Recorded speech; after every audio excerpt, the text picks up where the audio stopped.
How to get rid of a cough using Chinese remedies.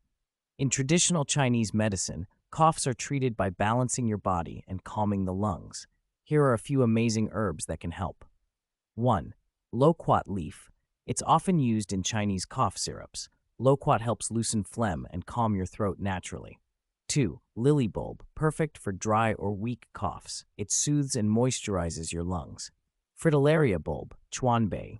This one helps with stubborn dry coughs and clears out thick phlegm. 4. Cordyceps, a special mushroom that strengthens your lungs and improves breathing over time. Follow for more natural healing tips.